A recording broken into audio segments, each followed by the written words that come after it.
하나님 아버지, 오늘도 말씀을 듣고 말씀에 의지하여 기도할 때에 하나님과 우리 사이에 막힌담이 없게 하여 주시고, 우리가 회개함으로 하나님의 자녀가 되어졌던 것처럼 회개에 합당한 열매를 맺음으로 하나님을 기쁘시게 하는 거룩한 성도들이 되어져 가도록 도와주시옵소서. 믿음으로 헌금한 손길들에 복을 주시고, 저들이 하나님께서 자신들에게 주신 것으로 주를 기쁘시게 하며 하나님의 이 일을 위하여 사용하기를 주저하지 아니하였사오니, 하나님께서 저들을 주의 것으로 삼으셔서 책임지시고 복 주시기에 합당한 삶 가운데 인도하여 주시옵소서. 예수님의 이름으로 기도하였습니다. 아멘. 하나님의 말씀은 마태복음 11장 20절에서 24절까지 말씀을 함께 같이 합독하겠습니다. 마태복음 11장 20절에서 24절까지 함께 합독하겠습니다. 함께 읽습니다. 시작. 예수께서 권능을 가장 많이 행하신 고을들이 회개하지 아니하므로 그때에 책망하시되, 화 있을진저 고라시나 화 있을진저 벳세다야, 너희에게 행한 모든 권능을 두로와 시돈에서 행하였더라면 그들이 벌써 베옷을 입고 재에 앉아 회개하였으리라. 내가 너희에게 이르노니 심판날에 두로와 시돈이 너희보다 견디기 쉬우리라. 가버나움아, 내가 하늘에까지 높아지겠느냐? 음부에까지 낮아지리라. 내게 행한 모든 권능을 소돔에서 행하였더라면 그 성이 오늘까지 있었으리라. 내가 너희에게 이르노니 심판날에 소돔 땅이 너보다 견디기 쉬우리라 하시니라. 아멘. 우리 하나님은 우리의 아버지가 되셔서 우리에게 가장 좋은 것으로 주시고 가장 좋은 곳으로 인도하시려는 하나님이십니다. 우리는 이 분명한 사실을 좀 잊지 않았으면 좋겠습니다. 하나님은 우리를 행복하게 만들기 원하시고요, 우리에게 꼭 필요한 것들을 우리가 구하기 이전에 먼저 아시고 좋은 것으로 주시기를 예비하시는 분이 바로 하나님이십니다. 우리가 죄인인 줄을 알지도 못할 때 그 아들을 미리 예비하셔서 우리를 위하여 구주로 만드신 것도 하나님께서 우리를 사랑하셔서 하신 그 일이 얼마나 큰가 하는 것을 잘 알려주는 내용이지요. 문제는 뭐냐? 하나님께서 우리에게 우리가 생각하고 계획하는 것보다 더 좋고 더 훌륭한 것을 주고 싶으신데 우리가 그것을 받을 만한 사람이 안 된다는 데 문제가 있습니다. 그래서 시편 기자는 이렇게 얘기합니다. 자, 시편 24편 3절 4절을 좀 보겠습니다. 시편 24편 3절 4절입니다. 하나님 앞에 서서 하나님으로부터 복을 얻을 사람의 자격에 대해서 이렇게 이야기를 합니다. 시편 24편 3절 4절 함께 읽습니다. 시작. 여호와의 산에 오를 자가 누구며 그의 거룩한 곳에 설 자가 누구인가? 곧 손이 깨끗하며 마음이 청결하며 뜻을 허탄한 데에 두지 아니하며 거짓 맹세하지 아니하는 자라 그랬습니다. 하나님의 산, 결국 예루살렘 성전을 얘기하는데요. 성전에 갈 수 있는 사람, 하나님의 성전 앞에서 하나님을 만나고 예배에 성공할 수 있는 사람이 누구인가? 이렇게 되어 있습니다. 손이 깨끗하고 행동하는 것 자체가 죄에서 멀다는 얘기죠. 마음이 청결한 자, 하나님을 볼 것이라 하신 것처럼 그 마음과 생각에 허무함이 없고 여러 가지로 근심이나 나뉘어지는 것이 없는 사람이란 뜻입니다. 뜻을 허탄한 데 두지 아니하고 영원하지도 않고 나를 보장해 주지도 않는 것에 그것이 대단한 능력이 있는 것처럼 마음을 우상에게 뺏기듯 뺏기지도 않고 거짓 맹세, 입으로는 뭔가 하나님을 사랑하는 것 같은데 실상은 그렇지 아니하는 진실하지 못한 사람.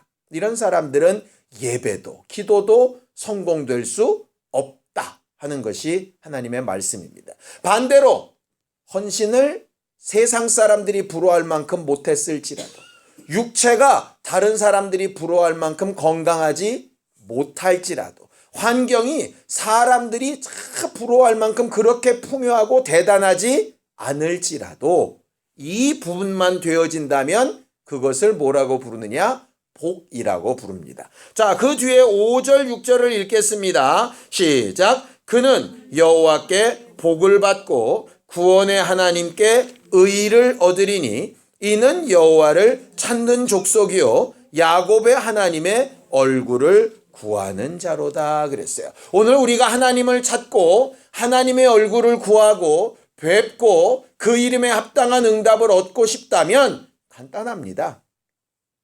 손을 깨끗하게 하고 마음을 허탄한 데 두지 아니하고 그 다음에 우리 정말 심령이 정직하여지고 하나님 앞에 우리의 마음과 생각을 옳게 만들어 가야 하는 것이죠.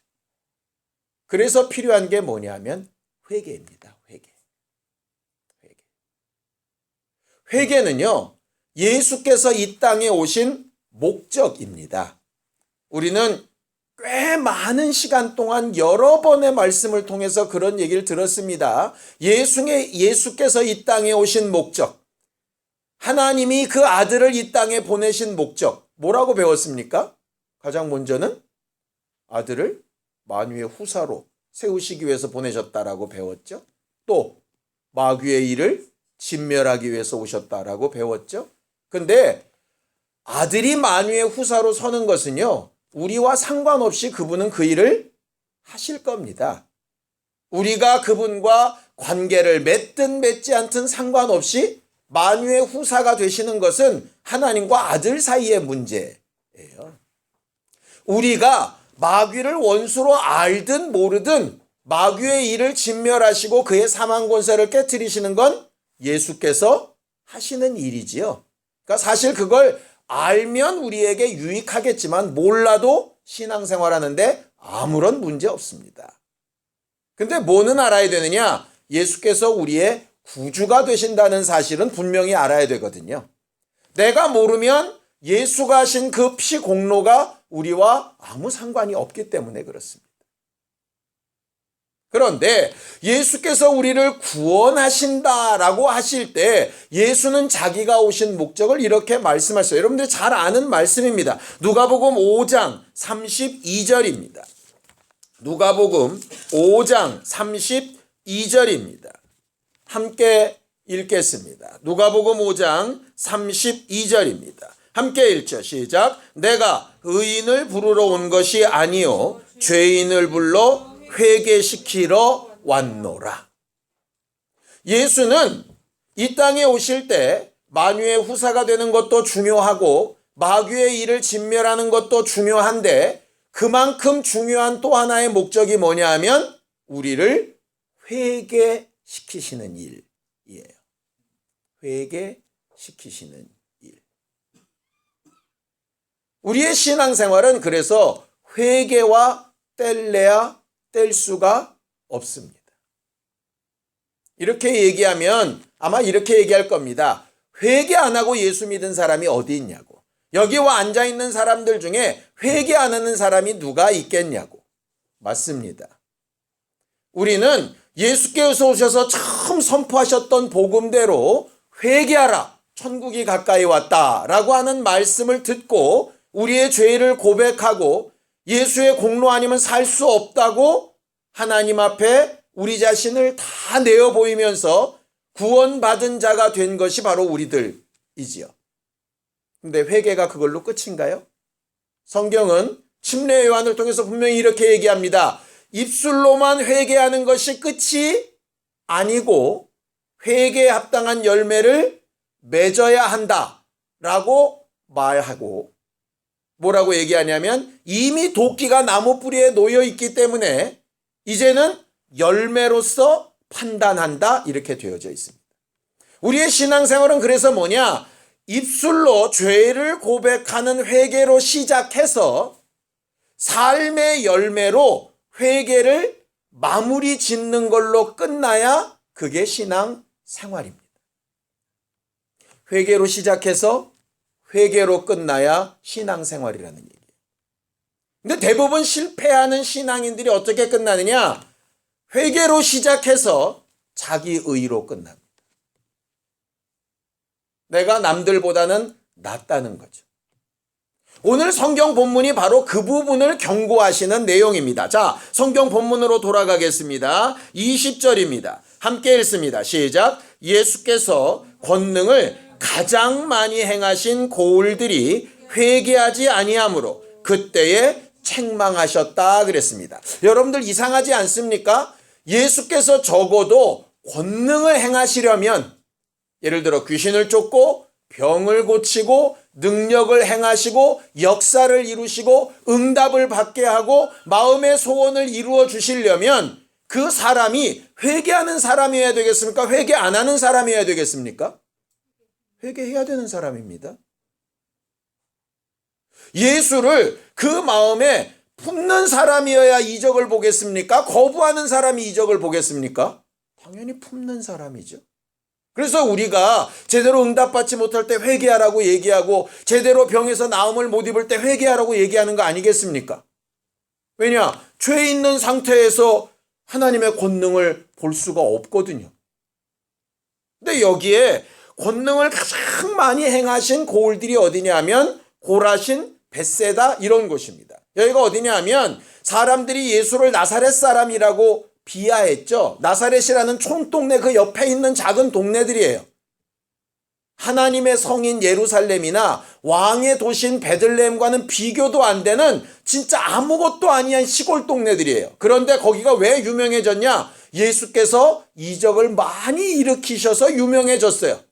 누구보다도 응답 많이 받고 누구보다도 많은 체험을 하고 누구보다도 많은 역사를 보고 그랬다 이 말이에요. 병이 확실하게 나은 간증도 있고요. 남을 병 고친 간증도 있고요.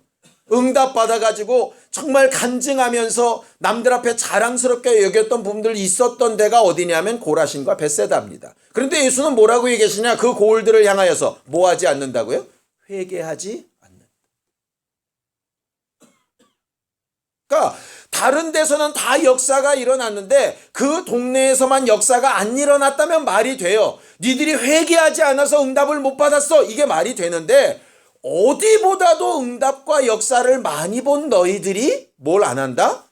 회개를 안 한다는 얘기. 여러분들 겉으로 그냥 넘기지 마십시오. 믿지 않고 이적을 못 보고 하나님이 계신 줄 알지도 못하는 믿지 않는 자들을 향하여서 좀 화 있을진저 하시는 게 아니고요. 가장 많은 이적을 보고 하나님을 안다고 하고 체험도 하고 예수를 역사하는 모습을 눈앞에서 봤던 실질적인 경험이 있는 사람들에게 하시는 말씀이에요. 회개하지 않는다. 뭘 회개 안 했다는 걸까요? 삶이 안 바뀌었어요. 떡 먹고 병 낫고 배부르고 이적 나타내고 그래서 뭔가 하나님으로부터 응답을 받으니까 예루살렘보다 우리가 낫고 베들레헴보다 우리가 낫고 예수를 배척하는 저들보단 내가 낫고 그래도 예수가 우리 동네 사람 아니야? 이러면서 동양 막 이런 것 얘기하고 그런 뻐김은 있는데 예수께서 원하시는 삶으로의 변화는 하나도 없는. 우린 대부분 이렇게 착각을 합니다. 예수께 응답을 많이 받은 사람은 복 있는 사람이다. 절반은 맞고 절반은 틀립니다. 예수께서 왜 오병이의 이적을 일으키셨습니까? 예수께서 왜 병 고쳐주셨죠? 예수께서 왜 죽은 자를 살리십니까? 왜 가난한 자들과 매인 자들이나 눌린 자들을 자유하게 하시죠? 이유가 뭡니까? 그걸 통해서 온전한 예수의 사람이 되게 하시려고요. 입술로만 죄를 회개하는 게 아니라 하나님의 이적과 응답을 봐서 진짜 예수의 사람이 되게 하시려고요.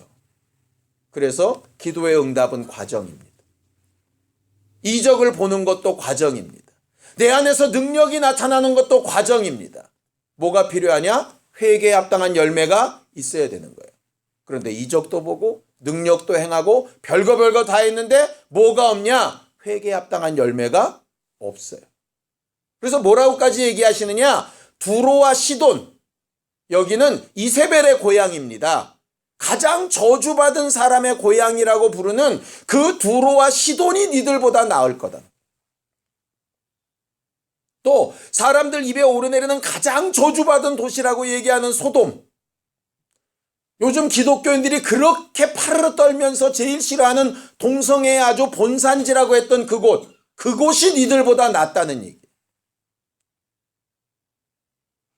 고라신 벳세다 생각하실 필요 없습니다. 가버나움 생각할 필요 없습니다. 지금까지 수십 년 동안 응답받으며 하나님의 사람이라고 생각했던 여러분들에 대고 하시는 말씀이에요.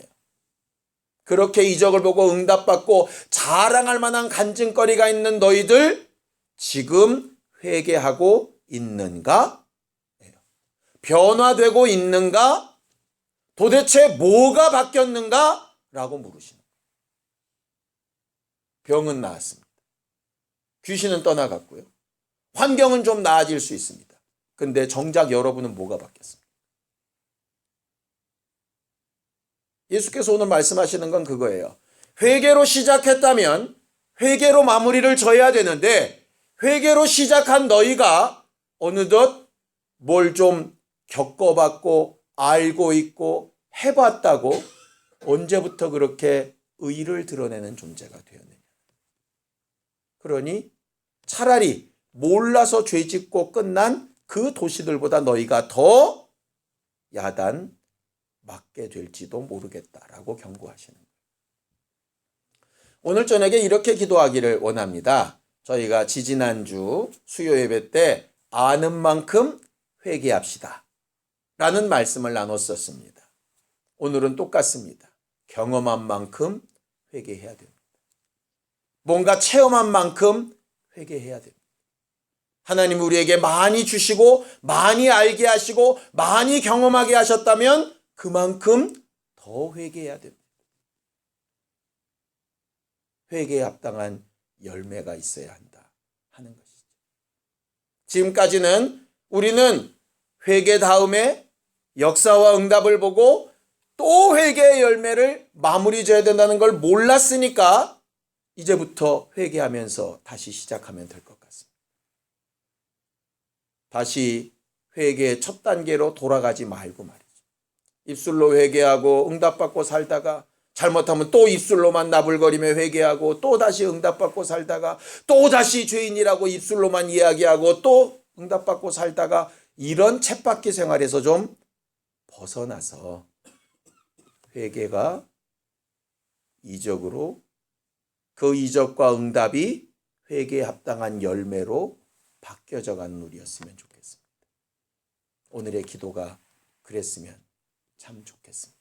시간 함께 같이 기도할 때 우리가 경험하고 아는 만큼 우리가 하나님을 찾고 구하는 만큼 하나님께 응답받고 지금까지 체험한 만큼 그것이 우리 안에 은혜로 분명히 남고 하나님이 주신 감동으로 분명히 남아서 당연히 불평하고 당연히 불만하고 당연히 싫은 소리 할 수 있을 그 상황에서 정말 회개하는 심령으로 마음과 생각을 바꿀 수 있는 우리가 되어질 수 있도록 함께 같이 기도하겠습니다. 하나님 아버지, 우리는 하나님에 대하여 아는 만큼 하나님께 기도하여 응답받은 만큼 또 하나님의 역사와 이적을 체험하며 또 우리가 경험하고 행한 만큼 하나님 앞에 회개에 합당한 열매도 맺을 수 있게 되어지기를 원합니다. 회개로 시작한 신앙생활이 주님 앞에 설 때까지 회개함으로 완성되어지는 거룩한 교회로 만들어져 가기 원하오니 오늘도 우리와 함께 하신 것처럼 앞으로도 우리와 함께하여 주시옵소서. 이제는 우리 주 예수 그리스도의 은혜와 하나님 아버지의 극진하신 사랑과 성령님의 감동하시고 역사하시며 함께하시는 분명한 증거가 체험대로 회개하기를 원하는 우리 모두 위에 이제부터 영원까지 함께 있을지어다. 아멘.